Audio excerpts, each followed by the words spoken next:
MRUV, o movimento retilíneo uniformemente variável. Senhoras e senhores, vamos para este que é um dos principais assuntos da cinemática. O movimento em que o móvel anda ainda em linha reta, por isso o movimento retilíneo, mas o valor da sua velocidade vai modificando-se com um padrão, ou seja, modifica-se uniformemente. Isso tudo acontece graças a uma grandeza que vai aparecer aqui pra gente, que é a grandeza aceleração. Então, senhoras e senhores, perceba aqui, ó, numa situação hipotética, você vai ter um bonequinho que encontra-se numa posição inicial, por exemplo, em repouso, velocidade igual a zero. Ou, mesmo com uma velocidade inicial qualquer aí, diferente de zero, mais pequena. À medida que o tempo passa, ele vai ficando cada vez mais rápido, ou seja, o seu valor de velocidade tende a ir aumentando. E assim, em cada instante, você acaba observando que ele anda mais e mais e mais, ficando cada vez mais rápido nessa situação.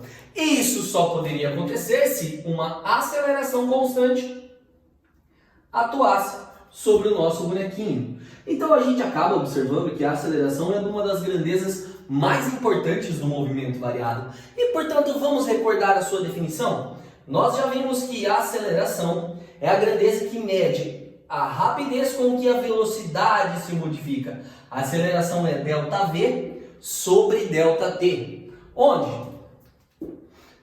o A de aceleração no sistema internacional tem como unidade de medida padrão 1 metro por segundo ao quadrado.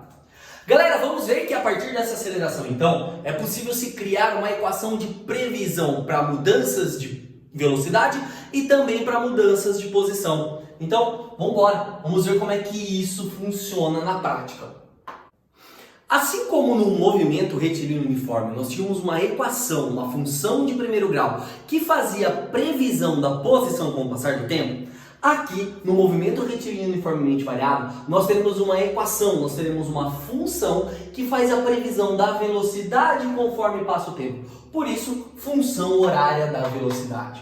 Galera, a função horária da velocidade ela é facilmente obtida a partir de uma manipulaçãozinha que podemos fazer na equação da aceleração. Onde, por exemplo, se nós trocarmos o valor de ΔV por um V menos V0 e o valor de ΔT por um T menos T0, fica fácil de ver a equação com uma certa expansão. Vamos assumir que toda vez que iniciamos um estudo de um movimento, o tempo inicial vem a ser zero. Consequentemente, eu posso aqui colocar um zero para esse valor. Assim, se multiplicarmos em cruz, a nossa equação fica aqui V menos V0 é igual a A vezes T. É igual a A vezes T. Isolando o fator V, ficamos com V igual a V0 mais AT. Essa daqui é a função horária das velocidades. Então, com essa equação, verificamos que o valor da velocidade final depende da velocidade inicial, da aceleração e de quanto tempo essa aceleração já está sendo aplicada em cima da velocidade. Moçada, então assim como no sorvete, aqui você tem o V igual a V0 mais AT. Vovô Ateu, como ela é famosa aí, ou algumas outras versões impróprias, a gente fala delas depois. Bom, então, senhoras e senhores, V de velocidade final, V0, a sua velocidade inicial, o a nossa grandeza, a aceleração, e o T corresponde a um certo instante, ou simplesmente um certo tempo. Como é que essa equação pode ser trabalhada? Vamos dar uma olhada nesse exemplo. A velocidade de um móvel obedece à função V igual a 10 menos 2t no SI. O que isso aqui significa? Que as unidades de medida estão no sistema internacional. Ele pergunta, determine a velocidade inicial e a aceleração desse móvel. Moçada, para determinar a velocidade inicial e aceleração, nós podemos pura e simplesmente fazer uma comparação. Comparar a equação do v igual a 10 menos 2t com a equação original, v igual a v0 mais at. E assim fica fácil de identificar o seguinte, que a velocidade inicial, ó, ela está aqui, o fator que fica sozinho. Então ela vale 10 metros por segundo, por ser sistema internacional. Enquanto a aceleração, ela é uma aceleração negativa, então ela vale menos 2 metros por segundo ao quadrado. Poderíamos também encontrar uma pergunta do tipo, qual é a velocidade no tempo igual a 3 segundos? Então, a partir daquela função, v igual a 10 menos 2t, nós substituímos o tempo t igual a 3. 3. Não se esqueça, primeira conta de vezes, 2 vezes 3, 6, 10 menos 6, 4 metros por segundo. Mas isso não é tudo, a gente pode explorar um pouquinho mais. Olha aqui uma letra C, ó. Em que instante o móvel muda o sentido do seu movimento? Como assim? Moçada, de acordo com essa função, o nosso móvel tinha uma velocidade de 10 metros por segundo. Essa era uma velocidade positiva. Mas o fato dele ter uma aceleração negativa faz com que ele vá diminuindo o seu valor de velocidade. Em um determinado instante, então, ele vai parar. No momento em que ele parar, ele então pode mudar a direção e o sentido do seu movimento. Mudar o sentido, né? Ele começa a voltar. Assim, nós podemos dizer que quando a velocidade for igual a zero, o móvel tem a possibilidade de mudar o sentido do seu movimento. Sendo assim, trocamos na nossa equação 10 menos 2t o valor da velocidade por zero. 0 igual a 10 menos 2t, passo para cá, 2t igual a 10, então t igual a 5 segundos. Em 5 segundos o nosso móvel para e a partir daí ele passaria a ter velocidades contrárias, velocidades negativas. Ou ainda, poderíamos ter a seguinte questão, classifique o movimento no tempo igual a 6 segundos. Como assim? Nós sabemos que o movimento com velocidade variável pode ser classificado tanto como progressivo quanto retrógrado, ou seja, indo para frente ou para trás, ou ainda com a velocidade aumentando, portanto sendo acelerado, ou a velocidade diminuindo, sendo retardado. Mas cuidado, para que isso seja feito, nós precisamos identificar aqui duas coisas. Primeiro, se ele quer a classificação no tempo 6 segundos, eu preciso determinar o valor da velocidade no instante 6. E para isso, pego lá a nossa função e troco o tempo por 6. Então nós vamos ter 10 menos 12, a nossa velocidade é de menos 2 metros por segundo.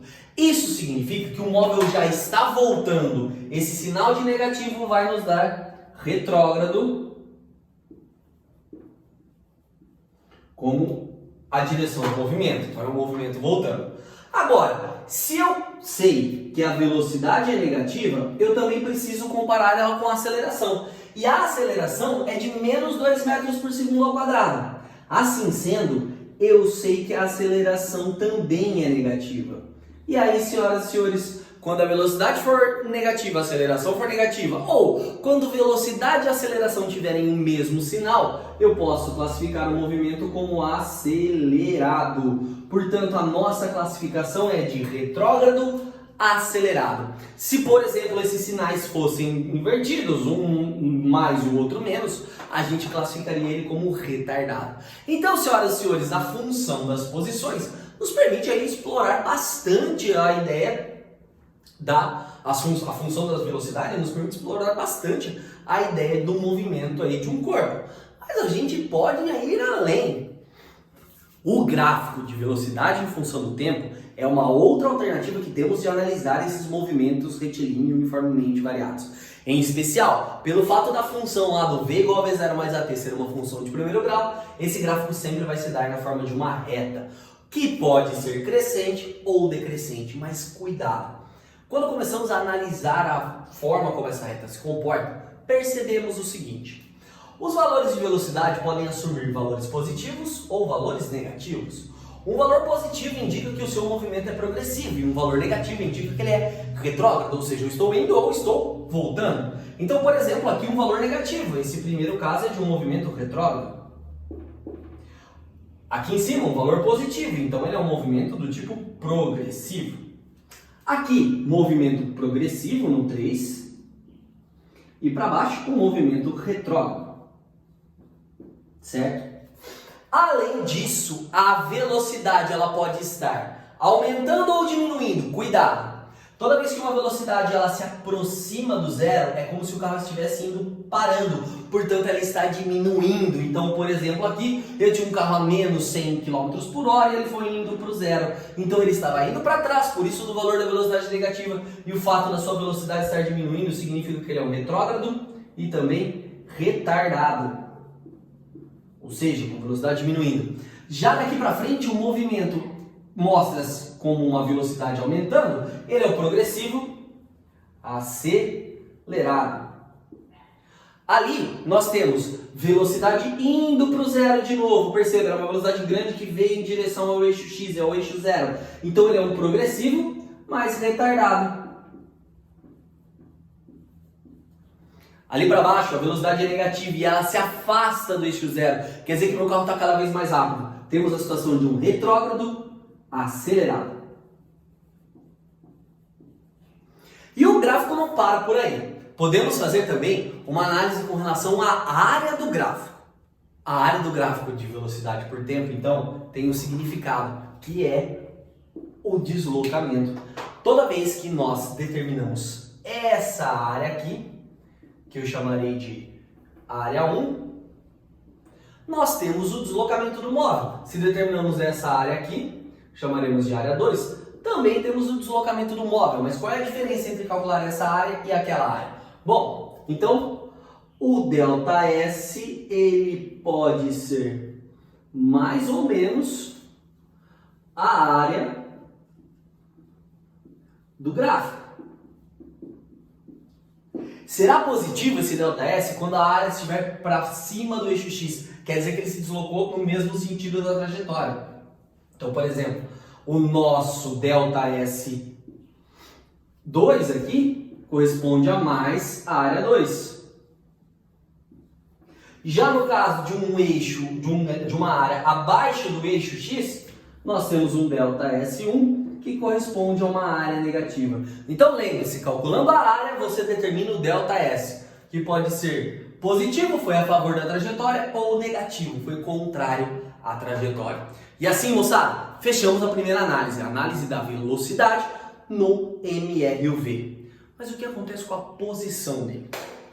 Assim como no movimento retilíneo uniforme, tínhamos uma função para descrever a posição, a função sorvete. No movimento retilíneo uniformemente variado, essa função vai ficar um pouquinho maior. Senhoras e senhores, vou apresentá-la para vocês sem uma dedução agora e uma demonstração de como chegamos nela. Mas a gente pode fazer isso durante o nosso contato ao vivo. Então, função horária da posição, ela é dada pela seguinte expressão. S igual a S0 mais V0 vezes T mais AT ao quadrado dividido por 2. S igual a S0 mais V0T mais AT quadrado dividido por 2. O famoso sorvetão. Nossa, por que sorvetão? Porque basicamente você vê até aqui ó, uma função sorvete, só que com algo a mais, né? Um T, um A e um 2, então ficou acabando sendo popular o nome sorvetão. Eu aconselho você repetir isso pelo menos umas 3 vezes, tipo, S igual a S0 mais V0T mais AT quadrado dividido por 2. S igual a S0 mais V0T mais AT quadrado dividido por 2. S igual a S0 mais V0T mais AT quadrado dividido por 2. Acredito que assim você vai memorizar. Mais uma, S igual a S0 mais V0T mais AT quadrado dividido por 2, que significa S igual a S0 mais V0T mais AT quadrado dividido por 2. Bom, S é a nossa posição final. S0, a nossa posição inicial. V0, velocidade inicial. Tanto este quanto este T aqui corresponde ao meu tempo, ou um certo instante. Então, tempo. E aqui temos o A de aceleração. Senhoras e senhores, o mesmo poder de prever a posição que a função sorvete tinha, a sorvetão também apresenta. Com um detalhe importante que A função horária das posições do movimento uniforme, ela era dada por uma função de primeiro grau. Aqui você identifica uma função de segundo grau. Então todas as regrinhas de função de segundo grau poderão ser encaixadas na análise de exercícios que abordam essa função.